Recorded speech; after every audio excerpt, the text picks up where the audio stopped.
est 16 heures.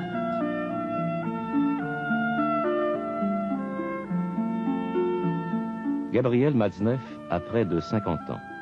Il est très connu comme écrivain. Il a failli remporter le prix Marcel Proust le jour même de cette entrevue.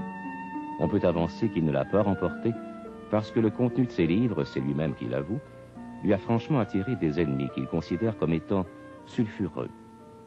C'est que Gabriel Matzneff est un des chrétiens orthodoxes les plus connus de France, qui n'hésite toutefois pas à raconter ses aventures avec de très jeunes personnes. Matzneff est en somme un pécheur qui reconnaît ouvertement son péché. Il en a la franchise. Mais qui est Gabriel Matzneff? N'est-il pas, jusqu'à un certain point, une image de chacun d'entre nous qui mêlons nos aspirations profondes à des états souvent ondoyants et contradictoires?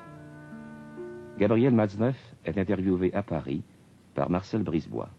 Gabriel Matzneff, le lecteur de votre journal ou de vos romans risque d'être retenu d'abord par le récit d'amour facile avec des jeunes personnes. Pourquoi raconter ces amours faciles? Parce que d'abord, je pense que l'amour est avec la mort un des deux grands sujets d'inspiration de toute la littérature universelle. En tout cas, c'est un des miens. Et par ailleurs, je refuse l'adjectif facile. Je crois que l'amour n'est jamais facile. C'est même dans la vie une des rares aventures qui n'est jamais de l'ordre de la facilité. Il y a toujours un risque, c'est toujours une aventure, un saut dans l'inconnu. Et donc, il y a une antinomie entre ces deux mots. Mes amours jouent un grand rôle dans mes livres parce qu'ils jouent un grand rôle dans ma vie. Bon, oublions, pardonnez-moi le mot facile, disons des amours avec de très jeunes personnes d'abord. Oui, effectivement, d'ailleurs, de très jeunes personnes. Oui, effectivement, je ne vois pas très bien pourquoi les amours avec les très jeunes personnes seraient plus faciles que les amours avec des vieilles personnes. Remarquez, moi j'ai un de mes amis qui n'aime que les dames de plus de 60 ans. Je ne lui ai jamais demandé si c'était facile ou difficile. Il a du succès. Mais, vous savez, chacun ses goûts. Moi, je préfère des jeunes personnes plus jeunes. Mais l'âge, dans une rencontre entre deux êtres, l'âge n'a pas grande importance. Ce qui compte, c'est la rencontre. Et une rencontre est belle ou moche, féconde ou destructrice, indépendamment de l'âge des deux personnes qui se rencontrent. Laissons ces questions d'âge. D'ailleurs, j'ai pu aussi tomber éperdument. J'ai eu des jeunes femmes mariées, n'est-ce pas, je ne devrais pas le dire, nécessairement plus âgées dans ma vie, qui ont été aussi des rencontres importantes. Elles avaient des femmes qui avaient 25, 28 ans. Eh bien, c'était aussi important. Je ne suis pas enfermé dans bien que j'ai écrit un livre qui s'appelle Les moins de 16 ans, je ne suis pas enfermé dans des catégories de date de naissance. Dans des catégories d'âge. Oh non, ce serait triste. Oui. Qu'est-ce que vous cherchez dans un amour? Eh bien, dans un amour, je cherche enfin d'abord le plaisir de la rencontre. Qu'est-ce que ça veut dire pour vous? D'abord la rencontre, et deuxièmement, quel est le plaisir qui vient de la rencontre? Écoutez, je crois que toute rencontre, qu'elle soit de l'ordre de l'amitié, qu'elle soit de l'ordre de l'amour sensuel, qu'elle soit de l'ordre intellectuel, rencontre avec une œuvre, un livre par exemple, surtout lorsqu'on est adolescent, est toujours un événement fabuleux. Et en fait, moi, c'est la seule chose dans la vie qui m'intéresse, ce sont les rencontres. Et lorsqu'on est adolescent, peut-être les rencontres les plus marquantes, ce sont celles que l'on fait, si l'on a un tempérament littéraire, avec les œuvres qui vont vous éveiller à vous-même, qui vont vous bouleverser. Et il est certain qu'à ce moment-là, lorsqu'on a 15-16 ans et qu'on découvre, pour moi, disons Nietzsche ou Dostoïevski, ça a été des rencontres sans doute plus essentielles que n'importe quelle rencontre amoureuse, n'est-ce pas, aurait pu l'être. Mais parfois, les rencontres amoureuses jouent dans l'accouchement de soi, la connaissance de soi, un rôle analogue, complémentaire à celui des rencontres intellectuelles ou spirituelles. C'est toujours la rencontre. Vous savez, prenez l'exemple de ces écrivains soviétiques, élevés dans le marxisme, ignorant tout jusqu'à l'âge adulte de la foi, et puis découvrant brusquement le Christ. Les uns le découvrant parce qu'ils sont entrés dans une église un jour, ils ont entendu des chants. d'autres à travers l'icône, d'autres à travers des livres d'une manière plus intellectuelle, à travers Dostoïevski, à travers Berdyaev, des gens comme ça. Bon, eh bien, toutes ces rencontres sont aussi de l'ordre de l'amour. Oui. Vous savez, Bernanos disait « il n'y a qu'un amour ». Eh bien, moi, je vous dirais, en le paraphrasant, que d'une certaine manière, il n'y a qu'une rencontre. Il n'y a qu'un amour, il n'y a qu'une rencontre, mais une rencontre, ça suppose justement une relation d'un je et d'un tu, comme disait Martin Buber, par exemple. Et ce tu, dans quelle mesure a-t-il pu répondre à ce que vous lui tendiez, à ce que vous lui offriez? Je viens de lire le dernier tome de votre journal, L'archange aux pieds fourchus, et vous allez jusqu'à dire que finalement, enfin à l'époque tout au moins, où ce livre a été écrit, que vous n'avez jamais senti que quelqu'un ait besoin de vous. Oui, à cette époque, j'avais eu ce sentiment. Maintenant, je ne pourrais plus écrire cela, car ce journal est effectivement le dernier volume paru, mais c'est un volume qui recouvre des années anciennes, d'après la guerre d'Algérie, enfin des années postérieures à la guerre d'Algérie, donc dans les années 60, donc anciennes. Aujourd'hui, je n'écrirai plus cela.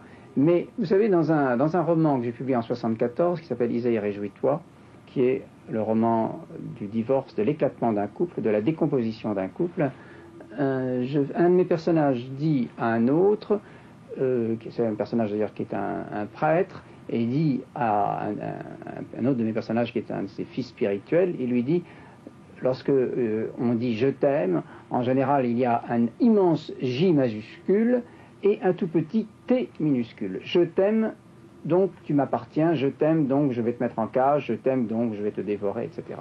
Et cela rejoint la phrase de Buber que vous citiez, et c'est très très vrai. Il est certain que, disons, dans le grand danger, et peut-être le grand péché, je ne sais pas, de l'amour donjuanesque, des amours faciles, dont vous parliez tout à l'heure, faciles en tout cas dans leur succession et leur profusion, n'est-ce pas, c'est d'oublier l'autre, c'est de nier l'autre, au fond. Mais ce n'est pas nécessaire. Et moi, je pense que Don Juan est beaucoup plus vulnérable qu'on ne le pense d'habitude. Et Don Juan peut aussi... Don Juan aussi peut apporter quelque chose à l'autre. Et d'ailleurs, dans Mozart, c'est très clair. Au fond, Donna Anna aime Don Juan. Et Donna Elvira aussi. Mais Elvira, elles sont toutes les deux... elles ont besoin de lui. Oui. Il les détruit, en même temps il les construit. Il leur apporte quelque chose. Oui, les femmes qui sont aimées qui aiment Don Juan peuvent avoir l'impression de recevoir quelque chose de lui, et reçoivent effectivement quelque chose de lui. Mais lui, qu'est-ce qu'il reçoit d'elle? Qu'est-ce qu'il attend? En d'autres termes, vous, êtes-vous Don Juan, et qu'attendez-vous des autres? Écoutez, ce serait bien prétentieux de dire qu'on est Don Juan. Ce qui est exact, c'est que j'ai un tempérament donjuanesque, c'est-à-dire que j'aime conquérir, j'aime séduire. Et dans l'amour, ce qui est passionnant, c'est la séduction, c'est charmer, n'est-ce pas? Et charmer quelqu'un dans l'autobus, comme ça, qu'on rencontre, ou dans un dîner, où on peut faire des rencontres n'importe où, n'est-ce pas? Moi, je prends beaucoup l'autobus, n'est-ce pas? Je prends beaucoup les transports en commun, et qui sont une source de rencontres très considérable. Et donc, enfin, j'ai rencontré des gens ailleurs que dans l'autobus, mais je ne sais pas. Oui, un tempérament donjuanesque et donc une vie privée assez agitée, c'est vrai. C'est vrai, mais j'ai besoin de passion pour nourrir mes livres. Je n'écrirais pas les livres que j'écris si je n'avais pas des passions qui les nourrissent. Les romans, je comprends, mais le journal, pourquoi raconter cela dans votre journal? Parce qu'on pourrait dire, c'est un roman, donc c'est tout à fait imaginaire, etc. Mais entre vos romans et votre journal, il y a un lien qui est très fort. C'est le même tissu vital qui est là, qui est découpé autrement, mais c'est le même tissu vital. Écoutez, on peut effectivement s'interroger sur l'opportunité de publier son journal. Moi, c'est un choix que j'ai fait un peu... D'abord, c'était à l'origine un conseil de Monterland, n'est-ce pas, avec qui j'étais lié d'amitié. Et Monterland m'a dit souvent, moi j'ai brûlé mon journal intime, mais vous appartenez à une génération qui peut tout dire. Publiez donc votre journal, puisque vous en tenez un, et publiez de votre vivant, pour empêcher vos héritiers de le tripatouiller, ou même parfois de le détruire. Parce que quand on va donner des exemples, tout le monde en a en tête d'écrivains qui ont laissé des manuscrits inédits, qui ont été soit détruits, soit séquestrés, et que même encore aujourd'hui, 50 ans après leur mort, on ne peut pas avoir. Écoutez, un des dieux de mon adolescence était, et toujours d'ailleurs, parce que je reste fidèle à mes amours d'adolescence, était Byron. Eh bien, les amis les plus intimes de Byron et son éditeur, brûlant le journal intime que celui-ci leur avait confié en 1824, après sa mort, eh bien, c'est... moi, j'ai pas envie de revivre cela avec le mien. Donc, je préfère le publier de mon vivant. Je ne sais pas d'ailleurs si je le publierai intégralement de mon vivant, parce que je dois vous faire une confidence, c'est que actuellement, il s'arrête, les années de publier s'arrêtent en 70, donc reste inédite toutes les années écoulées depuis 1970, et au fur et à mesure, ma vie privée, il prend une place de plus en plus importante, et avec de plus en plus de détails, et finalement, cet journal devient de plus en plus scandaleux, si je puis dire. Je ne sais pas d'ailleurs si c'est un adjectif qui me plaît vraiment, mais enfin, disons que si ceux qui ont déjà paru scandalisent, je me dis, oulala, qu'est-ce que ça va être des suivants. Gabriel Madinef, quand on vous lit, il y a cette surprise de ces descriptions de ce que j'ai appelé des amours faciles, que vous dites être toujours des amours difficiles. Il y a aussi cette surprise de voir côtoyer ce donjuanisme, cette passion physique, sensuelle, avec un intérêt pour la chose religieuse. Comment cela s'articule-t-il chez vous? Écoutez, je pense que notre éducation occidentale tend, lorsqu'on était un petit garçon bien élevé, n'est-ce pas, eh bien, dès l'enfance, on tend à vous donner une unité de façade, une unité sociale. On apprend comment il faut se conduire, on apprend ce qu'il ne faut pas faire. On vous dit, moi quand j'étais enfant, j'ai toujours entendu mes nurses me dire on ne pleure pas. Quand on est un garçon, on ne pleure pas, ce qui est une des phrases les plus idiotes qu'on puisse dire à un enfant, parce que lorsqu'un enfant pleure, il faut laisser pleurer, que ce soit un garçon ou une fille. Ce sont d'interdits. Dès l'enfance, il ne faut pas marcher sur la pelouse, il ne faut pas pleurer, il ne faut pas faire ci, il ne faut pas faire cela. Et alors, tout cela, en grandissant, si ensuite on fait des études, des bonnes études, et si on est quelqu'un qui appartient à un milieu où on sait se tenir, alors ça arrive à donner des adultes complètement mensongers, complètement fabriqués, parce qu'ils ont une espèce d'unité de carapace qui est effectivement agréable dans la vie de société, parce que dans la vie de société, il faut bien cette carapace, qui s'appelle aussi l'urbanité, la bonne éducation, la courtoisie. Ça, je n'ai rien contre, au contraire, n'est-ce pas? Je suis tout à fait pour la courtoisie. Mais on apprend aux gens à réprimer leurs contradictions, à réprimer... L'unité de la personne n'est pas donnée, elle est illusoire. Nous sommes des états permanents, n'est-ce pas? Le matin, celui que nous étions ce matin, nous ne sommes pas le même en ce moment, et ce soir, en nous couchant, nous ne serons pas le même non plus. Cela dépend d'un tas de choses, des gens que nous avons vus, de notre vie privée, du temps, de ce que nous avons mangé, d'un tas de choses. Bon. Eh bien, ces états fluctuants, qui tout le temps en mouvement, cette espèce de bouleversement intérieur permanent de nos atomes psychiques et physiques, eh bien, la plupart des gens en ont peur et se donnent une unité de façade. Alors, ils choisissent qui ils seront en politique, en amour, dans leurs idées religieuses ou anti-religieuses, ou bien ils seront ceci, ils seront cela, ils seront noirs, ils seront blancs. Or, dans la vie, et je crois que si mes livres ont un mérite, c'est précisément d'exprimer cette nature ondoyante et contradictoire de l'homme. Et j'ai le courage, parce que c'est pas une question de courage. J'ai l'honnêteté, je ne sais pas quel mot employer, mais il faudra trouver un mot modeste. J'ai simplement la sincérité de dire que je suis contradictoire, que je peux effectivement voir à 11 heures, je ne sais pas, moi par exemple un archevêque, et parler avec lui de la théologie du Saint-Esprit, et avoir une conversation qui nous intéressera tous les deux, et à 3 heures l'après-midi, avoir un rendez-vous avec ma petite amie. Bon, vraiment pas ce qu'il y a de contradictoire. Si la théologie du Saint-Esprit était contraire à ma petite amie, s'il fallait choisir entre le Saint-Esprit et ma petite amie, ça serait vraiment extrêmement dur. Mais heureusement, personne ne me demande de choisir. Mais est-ce que c'est un intérêt purement intellectuel ou c'est un intérêt qui tient à votre existence même? Cet intérêt pour la théologie, disons, du Saint-Esprit? Par exemple, oui. Non, ça n'a rien d'un intellectuel, d'un intérêt intellectuel. Je ne suis pas un intellectuel. Vous savez, le mot intellectuel me fait toujours rigoler un petit peu. J'en suis un. Bon, mais qu'est-ce que le Christ veut dire pour vous?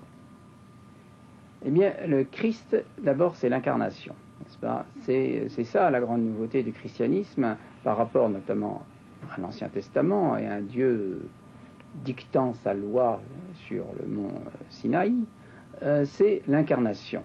Et on a l'impression que les chrétiens ont peur de l'incarnation, que les chrétiens ont tout fait pour transformer le Christ en espèce de fantôme émasculé et avoir peur de cette chair du Christ, n'est-ce pas, le Christ assis. Il y a une des scènes les plus érotiques de la littérature universelle, et cette scène extraordinaire de l'Évangile où l'on voit le Christ en train de casser la croûte avec des amis, il est assis, et une femme, qui est Madeleine, est à ses pieds sous la table, et elle inonde ses pieds de parfum, et ensuite, elle, dans un geste vraiment sublime, elle les essuie elle essuie les pieds nus du Christ avec ses cheveux.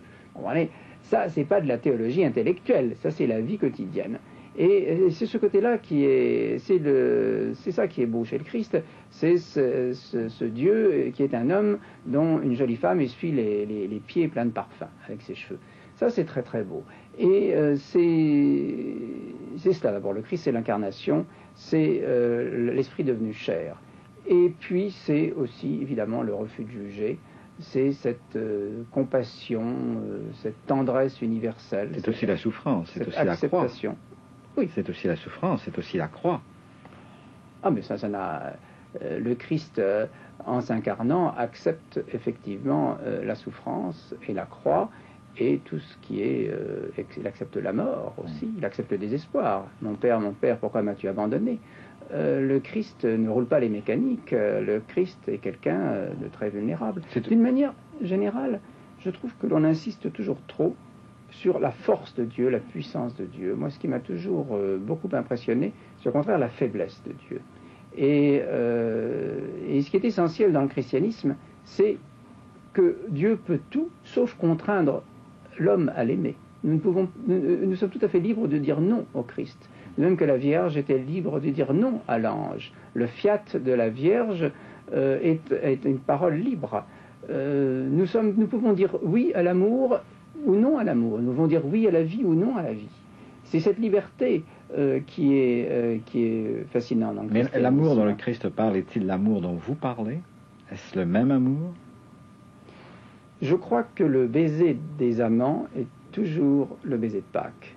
C'est toujours le baiser qui dit Christ est ressuscité. Et je crois que, avec nos pauvres sensibilités, nos pauvres intelligences, s'il y a une voie qui nous permet parfois fugitivement de cerner ce qu'est le divin, c'est l'amour, et c'est aussi la beauté. Je crois que la beauté et l'amour sont les deux voies d'accès au divin. Il y en a peut-être d'autres, je ne suis pas exclusif en disant cela, mais pour moi ce sont les deux voies les plus évidentes. Parce que quand vous aimez quelqu'un, eh bien vous pouvez dire j'aime cette jeune fille parce qu'elle est jolie, parce qu'elle est intelligente, parce qu'elle fait bien l'amour, parce que ceci, parce que cela. Et puis il y a toujours un moment, parce qu'il y a des milliers de personnes qui sont jolies, qui sont intelligentes, qui font bien l'amour, etc. Et pourquoi il y a quelque chose d'ineffable qui fait pourquoi c'est cette personne-là qui est pour vous essentielle et irremplaçable. Et c'est là où surgit l'inconnu, c'est là où surgit peut-être Dieu. Et je crois, mais l'amour humain, je crois que les moines dans les monastères font une expérience érotique, de tension érotique aussi forte que des amants. C'est d'un autre ordre. Et dans l'Église orthodoxe, nous avons un de nos plus grands saints, d'ailleurs qui appartient à l'Église universelle, qui n'est pas spécialement orthodoxe, qui est Saint Jean Climac. Et Saint Jean Climac, dans son échelle sainte, parle toujours presque avec les mêmes mots de l'éros divin et de l'éros humain. Ce n'est pas deux éros antinomiques, c'est un unique amour. Mais chez Saint Jean Climac, vous savez, c'est les degrés de l'échelle sainte. Alors il y a les différents degrés de perfectionnement assez traditionnels dans la littérature monastique. Mais chez Saint Jean Climac, le dernier degré, c'est celui de l'amour. Donc le plus difficile à atteindre. Et un des reproches que je fais ou que je ferai aux chrétiens, aux intellectuels chrétiens notamment, c'est d'abuser du mot amour. Le mot amour est un mot qui brûle, est un mot dangereux. Et je trouve que les chrétiens parlent toujours trop l'amour.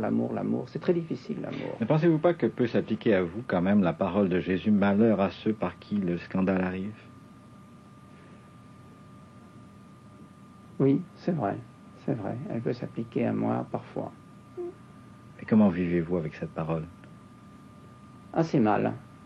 Assez mal, et lorsque j'apprends, ce qui m'arrive parfois, que des parents, par exemple, ont été scandalisés de voir dans la chambre de leurs enfants un de mes livres, ou horrifiés d'apprendre que ces enfants me connaissent personnellement, ont de l'amitié pour moi, ça me fait de la peine et ça me bouleverse, parce que vraiment, brusquement, j'ai l'impression qu'il y a certaines personnes qui jettent sur moi un regard très noir, très hostile, et comme moi je ne me sens pas spécialement noir, et je me trouve plutôt un gentil garçon, je suis vraiment affolé. Alors ça me fait beaucoup de peine, et ça me perturbe, vraiment. Et ça m'arrive assez souvent, parce que, effectivement, j'ai une réputation un peu sulfureuse, mais encore une fois, je ne comprends pas très bien pourquoi, parce que moi, je me trouve, et dire les gens qui me connaissent me trouvent tous très gentils, je vous assure. Je vous trouve très gentil aussi, moi. Vous me connaissez peu, n'est-ce pas? Mais je vous demanderais maintenant, est-ce que vous cesseriez de vivre si vous n'étiez pas chrétien? Ou en d'autres termes, est-ce que le christianisme est pour vous quelque chose que vous avez reçu dans votre milieu, ça appartient à une certaine éducation, à une certaine culture, ou si c'est vraiment quelque chose qui fait partie de l'être interne, profond de Gabriel Matzneff? Écoutez, je vous répondrai en vous disant ceci. Durant l'hiver 62-73, à la suite d'une crise dramatique, j'ai divorcé d'avec ma femme, qui était comme moi orthodoxe, très religieuse, élève iconographe. Enfin, nous étions un couple chrétien engagé, modèle, enfin ce qu'on appelle un jeune couple chrétien, enfin bref. Et tout s'est écroulé. Non seulement j'ai divorcé avec ma femme, mais j'ai également divorcé d'avec l'Église, car cet échec du mariage était pour moi l'échec de ma relation avec le Christ, précisément. Et pendant plus de 3 ans, je n'ai pas mis les pieds. J'étais à l'époque producteur de l'émission orthodoxe à la télévision française. Je participais avec Olivier Clément et d'autres amis orthodoxes à un tas de congrès de jeunesse orthodoxe et tout. Enfin, beaucoup d'activités militantes, comme on dit. J'ai tout abandonné. Je n'ai plus mis les pieds dans une église pendant 3 ans et j'étais incapable de participer à la vie liturgique et sacramentelle. Je ne voyais plus mes amis orthodoxes ou mes amis chrétiens en général. C'était une rupture totale. C'était des années d'errance. Et puis un jour, je me trouvais à un colloque. Je ne suis pas très écrivain, un colloque, c'est pas tellement mon style, mais enfin là, c'était un colloque à Benghazi, qui était organisé par le colonel Kadhafi, un colloque sur la civilisation méditerranéenne. Et là, j'ai appris, on m'a dit, vous savez, il y a une église orthodoxe à Benghazi. Je ne sais plus qui m'a dit ça là-bas. Et un soir, je suis allé, après le colloque, vers 6 heures du soir, je suis allé voir cette église orthodoxe. Je ne sais pas très bien pourquoi. Et il y avait le début d'une messe, le début d'une liturgie eucharistique. Je suis rentré. Et cette liturgie s'est déroulée. Je n'avais pas assisté à une liturgie orthodoxe depuis 3 ans. Elle se déroulait en arabe. Je reconnaissais l'office, parce que la liturgie de Saint Jean Chrysostome, je la connais par cœur, donc je suivais l'office sans comprendre les mots, puisqu'elle se déroulait en arabe. Et brusquement, d'abord j'étais furieux d'être entré dans cette église, parce que j'avais absolument pas envie de voir des gens, des bons dieux-arts. Ça, c'était vraiment aux antipodes de ce que je vivais à l'époque. Et puis, au fur et à mesure que s'est déroulé l'office, brusquement j'ai eu envie d'aller communier. Et j'ai demandé, je ne sais plus, au diacre ou je ne sais quoi. On m'a dit que le prêtre, qui était d'ailleurs un évêque qui célébrait, qui était venu d'Alexandrie, parce que c'était une paroisse qui n'a pas un prêtre tout le temps, ne parlait que le grec ou l'arabe, et donc il n'était pas question pour moi de me confesser. Et je n'avais pas de langue commune avec lui, et depuis 3 ans, j'avais commis des péchés pour me confesser pendant des heures, n'est-ce pas? Eh bien, malgré cela, brusquement, je me suis senti vraiment animé d'une telle joie intérieure que je suis allé communier. Et ça a été extraordinaire, et j'étais très très heureux ce jour-là d'avoir communié. Et puis, après, quelque chose s'est renoué. Depuis cette date, je ne peux pas dire que j'ai repris ma vie d'église comme avant, mais ce jour-là, j'ai compris que vraiment, je ne pouvais pas vivre sans cette relation avec l'Église. Vous n'accepteriez donc pas, malgré votre fascination, enfin votre intérêt pour le paganisme, vous n'accepteriez donc pas que je dise de vous que vous êtes un païen mystique? Il y a un très beau livre de Louis Ménard, qui était un auteur bien oublié de la fin du 19e, qui s'appelle « Rêverie d'un païen mystique ». Mais vous savez, je crois que le christianisme est venu accomplir les mystères du paganisme. Je crois qu'on parle toujours de la filiation de l'Ancien et du Nouveau Testament. Il y a aussi une filiation de Pythagore, de tout ce qu'il y a de beau du platonisme, de tout ce qu'il y a de beau, de riche dans la tradition, dans les mystères du paganisme, qui est elle aussi accomplie et manifestée dans le christianisme. Je crois que le Christ est l'héritier, et aussi on pourrait dire aussi que le Christ est aussi l'héritier de la tradition bouddhique. Je crois que le Christ est le grand héritier et le grand récapitulateur, n'est-ce pas, de toutes les traditions spirituelles qui l'ont précédé. Et donc je vois plutôt une continuité et pas tellement une opposition. Je serais, par exemple, si pour mes livres, par exemple, je devais être, par exemple, excommunié, après tout, ça arrive assez rarement maintenant, au XXe siècle, mais enfin, on ne sait jamais, ça peut arriver à un écrivain d'être écarté de la communauté à cause de ce qu'il écrit, ça serait pour moi vraiment, je vivrais ça certainement très douloureusement. Mais Dieu merci, il n'en est pas question, n'est-ce pas? Je ne suis pas le comte Tolstoï. Gabriel Matzneff, je vous remercie. Rappelons que Gabriel Matzneff a publié aux éditions de la Table Ronde de nombreux ouvrages, dont un journal où sont entremêlés les élans mystiques, la recherche de Dieu, le désir de la sainteté et les descriptions païennes les plus choquantes. Le dernier tome de ce journal, L'Archange aux pieds fourchus, a failli lui mériter en 1983 le prix Marcel Proust. Gabriel Matzneff a aussi écrit plusieurs romans, dont Isaïe, réjouis-toi, paru à la suite de son divorce en 1974, et Ivre du vin perdu en 1981. De plus, un récit, Comme le feu mêlé d'aromates, en 1969. Matzneff écrivait d'ailleurs dans ce dernier livre ce qui suit. Pour moi, ce n'est pas un molle relâchement que j'attends de l'Église. Je suis un pécheur, mais ma soif d'absolu est à proportion de mon péché. Et après avoir écrit tant de pages sur le dionyésisme chrétien, je ne puis me dérober plus longtemps à cette vérité bien simple que la croix est crucifiante. Nous n'aurions point de cesse que nous ne fussions devenus des saints si nous étions véritablement pénétrés de la divinité de l'existence. Marcel Brisebois interroge un des plus grands écrivains du XXe siècle, Julien Green, membre de l'Académie française. Rencontre mardi prochain en fin de soirée.